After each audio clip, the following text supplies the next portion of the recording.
Hello, and welcome to Mailin It, the official podcast of the United States Postal Service. I'm Carla Kirby. And I'm Jonathan Castillo. Hey, Jonathan, we've got, 2 episodes under our belt? How are you settling in? I am absolutely loving it. I get to meet a lot of really interesting people, like our guest today, Linda Malone. All right, well, let's tell us what's on tap for today. Absolutely. Carla, every day on average, the Postal Service delivers more than 162 million pieces of first-class mail. And as mind-boggling as that number is, the Postal Service actually processes more than 2.5 times that much mail every day. That's roughly 421 million pieces of mail. And that doesn't even count the 24 million packages we process daily. We talked a lot on the podcast about the delivery side of what we do. Today, we're going to take a behind-the-scenes look at the unique way the Postal Service uses technology to sort each person's mail and packages from the rest of the stream and get them ready for delivery. Well, I'm glad we're talking about this, Jonathan, because automation at the Postal Service has come a long way. From the days when most sorting and processing were done really by hand. Today, some mail and packages go from origin to destination without being touched by a person until a carrier takes them out for delivery. Here to tell us more about the Postal Service's technology strategy and the impact new types of automation is having on service is Linda Malone, our Vice President of Engineering Systems. Linda, welcome back to Mailin It. Wow, thank you. I'm so excited to be here. So thank you very much for the invite back. So, Linda, we spoke to you last summer for our episode about the Postal Service's COVID-19 test kit delivery operation. For listeners who didn't catch that episode, why don't you tell us a little about yourself and your work here at the Postal Service? Oh, absolutely. I've been very fortunate in my career at the Postal Service. So I am going on my 39th year, and I've kind of split it between being in the field and being at headquarters. So I started as a letter carrier in 1985. In the great city of Wilmington, Delaware. I then went into management. I ended up becoming the plant manager at Harrisburg, Pennsylvania, the district manager in South Jersey. I was for 4 years the vice president of Cap Metro, where I had oversight and organization of the entire Cap Metro area. I was also the vice president of network and logistics. So I had policy and programs on all the networks and logistics side. And right now I'm in my best job ever as Vice President of Engineering Systems. That's quite a bit of experience. Yeah, and it also gives me a lot of hope as a former letter carrier to see maybe what I can one day achieve. But when I hear, the word engineering, I tend to think about, like designing and kind of building things. What does engineering look like at the Postal Service? Engineering in the traditional sense is when we design, we cost evaluate, we implement new machines or new technological processes, or maybe new scanners. That would be engineering in its truest form from the post office. Engineering now, under Louis DeJoy and Delivering for America, also encompasses floor layouts, flow of mail, having transport work. How much time do you spend walking the workroom floors, or a better path to follow so that we can save steps? Containerizing and filling it up to the max, filling our trucks up to the max. So we have really taken an integral role in this network modernization. And I got about half my people right now working on that aspect. So we've covered different aspects of the DFA on the podcast and how it's shaping the future of the Postal Service just in general. But how has the DFA shaped your approach to engineering and system design? So the plan for Delivering for America, or we call it DFA, I think has 2 real core objectives. The first one is to take care of our employees. And I think everything that's in the DFA ultimately takes care of our employees. The second one is taking care of our infrastructure. And if we get those 2 married together and optimized, then the result is we take care of the customer. So the plan itself reprioritizes everything the Postal Service does, brings all of the support groups, all the vice presidents, everybody is keenly aware of this road that we're traveling on Delivering for America. Decisions like budgets, what we buy, capital investments, how we use our workforce is all done with the priority of achievement of something that's in that Delivering for America plan. And at the end of the day, the successes will be we're going to grow our business. We are going to have opportunities for our customers to mail more and more with us. We're going after markets that we've never had before. So I am just very proud of the Delivering for America plan, our commitment to it, the updates that we do to it. It really prioritizes the work that I do and my group does. That's amazing. And, I got to say, a lot of the things that you're talking about sounds a lot like continuous improvement. Does that sound familiar to you? Continuous improvement, operational excellence, standard work. And here's, because the Postal Service dabbed in that for years and years and years, right? Right. But you need to be speaking in one voice. So we needed to have the organizational change where we were all in the same lane, rowing the same way. And then the second thing is you need your top guy to understand the benefits of standard work, not only on the efficiencies and on savings and on work hours, but also in the customer experience, the consistency of the customer experience. And over the years, I've heard from a lot of our customers, they'll go to plant A and they'll get this level of service, plant B get that level of service. While we consistently keep the customer experience the same, that's when we can grow because everybody knows what our benefits are and everybody's working together to achieve them. One band, one sound. That's absolutely right, Carla. I love that. Now, Linda, you had mentioned aging type of infrastructure, and there's been a investment into our machines, our technology. How many package sorting machines have we installed nationwide since the implementation of Delivering for America? What we had in the last 3 years was a 73% growth in the number of machines we deployed. Wow. So it's well over 300 machines that we deployed nationwide. They are beneficial. We are now having better visibility. Ergonomically, it's better with our employees. We're more efficient. And with the standard work, we have given concrete yields, expectations on what needs to be achieved on these machines, and then how to properly run the machines to get those achievements. Standardization all the way. I love it. It works. Absolutely. Absolutely. I think that a lot of people would probably be surprised at the amount of technology and automation that's at work, right? In a typical Postal Service, processing facility.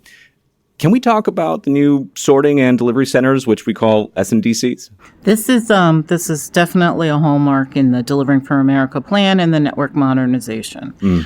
What these SNDCs do is it'll take maybe 5 to 10 different post offices and it'll consolidate their carriers under a single roof. So now I have, instead of 20 carriers, I might have 200 or 400 carriers under a single roof. Okay. Then the other thing that it does is it gives the supercenter responsibility for a bunch of subordinate sites. So if I may, I'll talk in realities because I'm working in Richmond now. So Richmond has an SNDC. It's the Richmond SNDC. They take care of their 100 carriers that are in the building. And then they have 101 offices that they sort the machinable mail. And then I send them letters, flats, and non-machinable mail. They load it onto a truck and they send it out. Now the genius of this, and this is where I get so excited. In Delaware, we have this tiny little post office. It's called Kirkwood, Delaware. Okay. Now I'm going back a little bit. It's still there, but I'm going back a little bit. 30 years ago when I was working in Delaware, it's in like a hardware little convenience shop. Okay. It had maybe 40 post office boxes. So picture this. I mean, we're talking teeny, teeny, tiny. Every day, a 53-foot tractor trailer would drive down that street. There's like 4 spaces right out front. Couldn't get in a parking lot. It would block the road, 2-lane road. Truck driver would get out and literally hand maybe a tray of mail and maybe 2 parcels. We were sending 53-foot trucks everywhere So now in these S&DCs, what we've come up with is a new category of employees, and it's called a PVO driver. And what that does, it's a much smaller truck, and it could be as small as a van, depending on the amount of volume you're going to take out. Much smaller truck, so you don't need a CDL. And right now there's competitive wars for CDL drivers. Right. It's our postal employee, now goes back to delivering for America, taking care of the people. He knows this is a good unionized job. He knows this is with good benefits. So it's a very good thing to grow our employee base. Yeah, so bringing those jobs back to us. they're with us, Yep.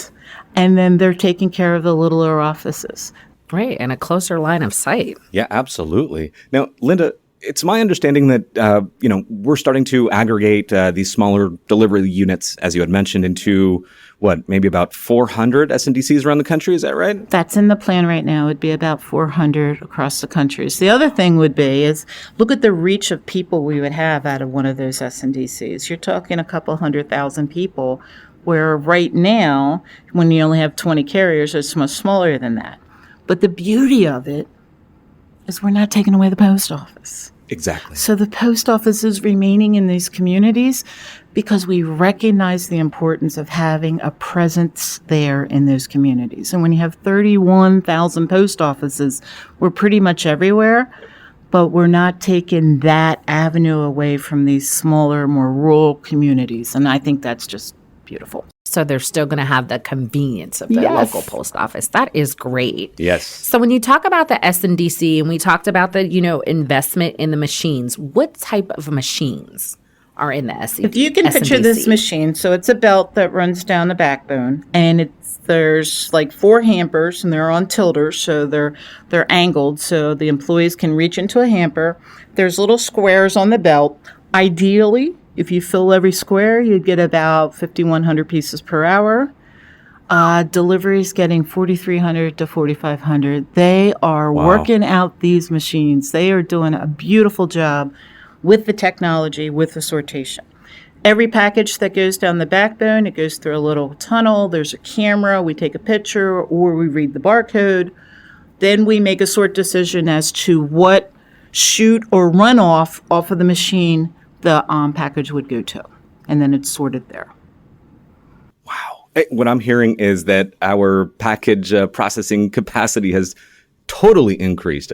We have increased our package processing capacity nationwide about 70 million processing handlings daily. It's phenomenal. It's phenomenal, the amount of capacity that we have in our network now. Every year just getting better and better. Every year, better and better. Now, let me ask you this. So, the Postal Service has been using sorting machines for decades. So I guess my question would really be, how do these machines differ from what we've had in the past? How do they really work, and how do they fit into our larger strategy of, creating greater efficiency throughout our network?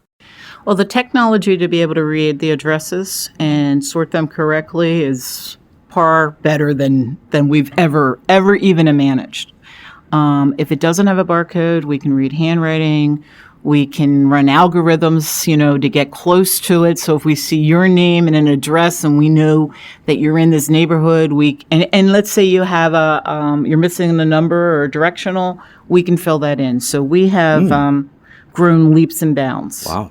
The other part, especially on the machines that I'm putting into our plants, is we're allowing a bigger, heavier box than what we have in the past. So it's like a 16 by 18 by 22, up to 25 pounds. That's kind of our sweet spot, and we know that's the shape or the dimension of a package that we need to make sure we keep in automation so that we can be efficient. Linda, there are a few other pieces of, new package sorting equipment that maybe we could touch on. There's the ATIS. Now I'm going to throw out a whole lot of acronyms here, but let's go. The Automated Delivery Unit Sorter, or ATIS as it were. The flat sorting machine, right? The Automated Parcel and Bundle Sorter. What can you tell me about those? Let's talk about the hops. That's our newest and our latest and greatest, and it can handle the bigger size packages and the heavier. So the 16 by 18 by 22 and the 25 pounds. Okay. That is in about 9 sites, and I think I have 13 machines out there right now. Ooh. Very good. It is a fast machine. We get about 8,500 pieces per hour. Okay. It does a great job on the sorting of the machine, and it does a great job with variability in the sizes. So one of the things the Postal Service has is, we have the nice boxes. You'll get a sneaker box, and they're beautiful to sort. But then you get the big bags that might have like a lipstick in it that could fold up and crumble up. So this machine is very good at sorting that out, separating it from other pieces, and allowing us to get a good read on it on the first time. That's something that some of the older machines just couldn't do, it sounds like, or they had The older trouble with it. machines had a lot of trouble with it, that they struggled with that type. And you're at a point where you got one or two things. Either you adapt the technology to what our mailers want to mail, or you tell the mailers this is all you can mail in. And that's not a good way to run a business. Absolutely. Your customers say goodbye to you. If I was a shipper, you told me that, I'd say, okay, I'll find somebody that can. So Right. that makes sense. So there's another really important piece of technology that we want to discuss. It's not new. In fact, it was invented in the 1950s, and we've been using it since the early 80s from what I can recall. If you haven't guessed it already, it's the barcode. So why are barcodes so important for the work that your team does? Wow. Barcodes everywhere now are the building bars of life. Like, you can't do anything without a barcode. In its infancy in 1980, I was actually working on that program. It was very straightforward. If there's any old timers out there, 74210 is the magic numbers to decode a barcode, but it was very linear and very succinct and wasn't really an abundance of information. Then we went to like a 4-state barcode where you could use the horizon above and below the line. And then we progressed to what we have now is the intelligent mail barcode, where mailers can put in their ID, they can put in a sequence number. Once they have that, they have a license plate on every letter, and they know where it is at any moment in time. It is so cool. Plus, we've given them a whole lot of what we call service type codes. So you could say what type of mail it is, what kind of special services are on there, whether or not it contains hazardous materials. So there is a wealth of information. So barcodes, we need barcodes for everything. If we're looking at our letter machines, we rely on the barcodes to sort the mail in what we call carrier walk sequence. So when a carrier gets a tray of mail, the mail will be in the order that the carrier walks his route that day. Wow. Yeah. If you had to, give us a ballpark number, how many pieces of mail do you think that machine can sort per hour? It is very, very efficient. We say about 34 to 36,000. I've seen as high as 40,000. Wow. So that is a very efficient machine and can do a lot with the barcode. Some of the machines have additional cameras. If there's not a barcode, we take a picture, we will apply a barcode. It's an amazing. And we talk about letters, and we do way more letters on a per piece basis than we do parcels. Right. So having this more mature technology and the ability to sort that way is definitely an advantage in the overall scheme of things. And I know that you mentioned, kind of the progression of the technology from, like a very simple linear type of, thing when it rolled out. Now a lot more advanced. Mailers can put in lots of different types of, kind of coding to, kind of differentiate the mail. I'm assuming that, it's not really just about, we did talk about the speed, but I'm assuming it's also about, like, as a mailer, I want to have visibility on that piece. I get to see the process as it's going through. Does that help a little bit with that, that new technology or the way it's kind of grown? It does. The mailer will see the operation that it's on. If you're a customer and you apply for informed delivery, it's free. It's so cool. You get an email every day, and it'll give you a picture of what's in your mailbox. So you can look and see, oh, my son or daughter got their report card today. I know what's waiting for me when I get home. It is a very cool feature. So we take the pictures, we organize them by the barcode and by the delivery addresses and by the name of the person who lives at the delivery address so that you can get that information. So there is a wealth of information in the barcode, and then how we digitize the mail piece for customers' convenience. All off the DBCS. All off the DBCS, yes. A technology that's been around since what? The 50s, you said? Or Well, the 80s? barcode's been around since the 50s. The barcode from the 50s. We've been using DBCS it since the 80s. 80s. Wow. So we talked about the old or the older technology, the new technology that's coming out. What kind of impact would you say all of this technology is having on the Postal Service's performance over the past few years? And really, I guess this really kind of feeds into the operational excellence part of it. Is there a clear connection between increased automation and better performance? There's definitely a high correlation between the two.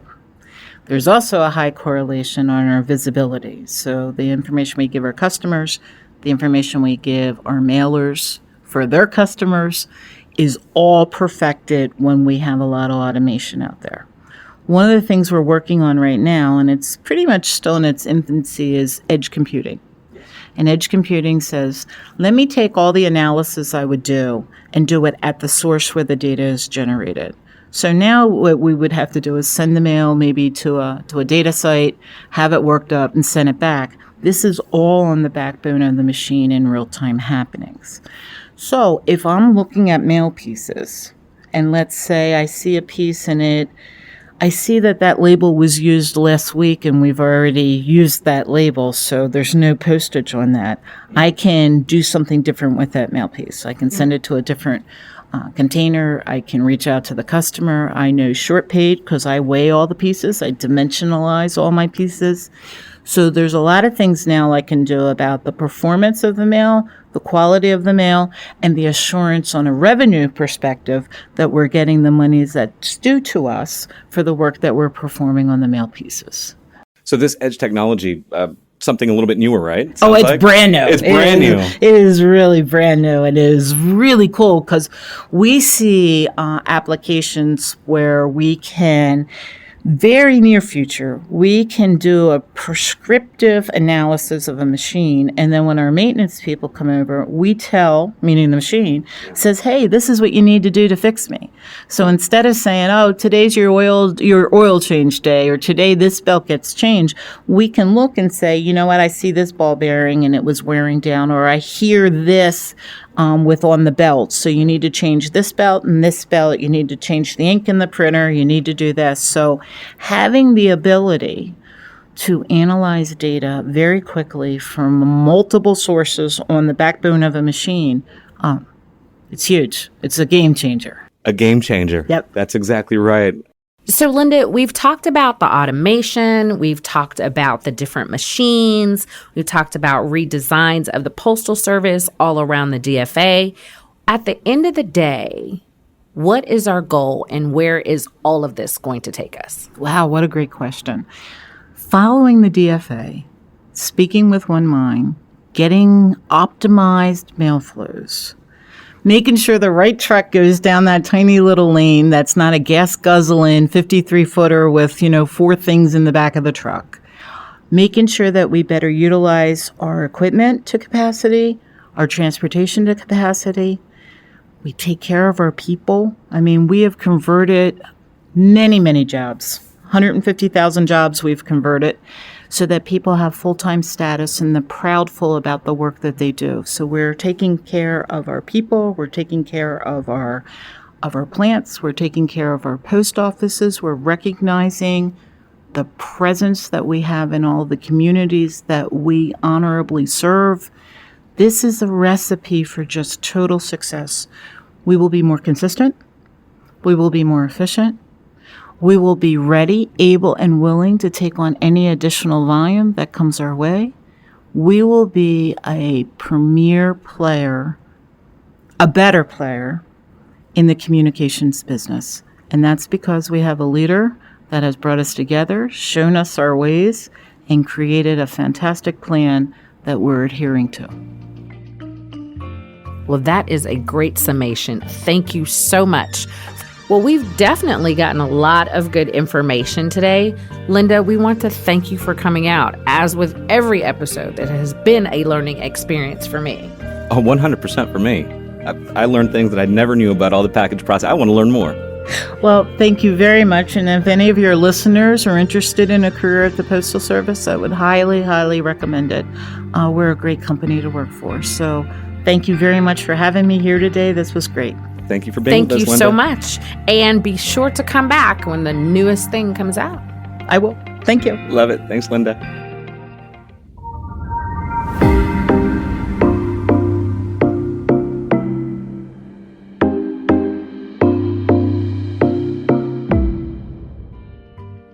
Now we're ready for another Did You Know? In this segment, we talk about interesting facts that most people probably don't know about the Postal Service. Why don't you get us started, Jonathan? Sure. As you might know, companies that use direct mail send out lots of materials every year. Well, it turns out a large number of those mailings can't be delivered for one reason or another. Did you know the Postal Service offers an efficient way to get rid of those undeliverable mail pieces? It's called Secure Destruction, and it's part of our Blue Earth sustainability initiatives. Okay, so how does that work? Secure Destruction, or SD, is an opt-in service for shredding and recycling letter and flat-sized pieces of mail that would otherwise be returned to the sender. Each piece of SD mail service is labeled and identified using an intelligent mail barcode. Mailers that enroll in the program receive a daily electronic notice of the mail pieces that have been sorted for SD. The shredding takes place within secure USPS facilities by postal employees. Sounds like a useful service. In more ways than one. In addition to protecting personal information that might be included in that mail, SD cuts down on carbon emissions by removing a lot of undeliverable mail from circulation. In 2021 alone, the Postal Service securely processed and recycled nearly 112 million pieces of mail. You mentioned Blue Earth earlier. I think people may want to know a little bit more about that too. Absolutely. Our Blue Earth Federal Recycling Program transports and recycles used electronics for federal agencies with no shipping costs. We make the program free to all federal agencies and federal employees. In 2021 alone, we recycled about 269,000 pounds of inkjet and toner cartridges and small electronics. Okay, I've got a short one. A tip about a little-known postal service. Did you know you can get a military care kit at your local post office with everything you need to ship a package to someone serving in the armed forces? That sounds like a good way to ship care packages to enlisted folks. Exactly. Each kit contains 6 priority mail flat rate boxes, a roll of priority mail tape, along with priority mail address labels and custom forms. So you can concentrate on filling those boxes with goodies instead of hassling with finding a box and figuring out postage. What a great idea. Exactly. So to order the kit, you just log on to the USPS website. Kits typically arrive at your door in 5 to 7 days. To be clear, while the supplies are free, you still need to pay the flat rate postage. And that wraps up this edition of Did You Know?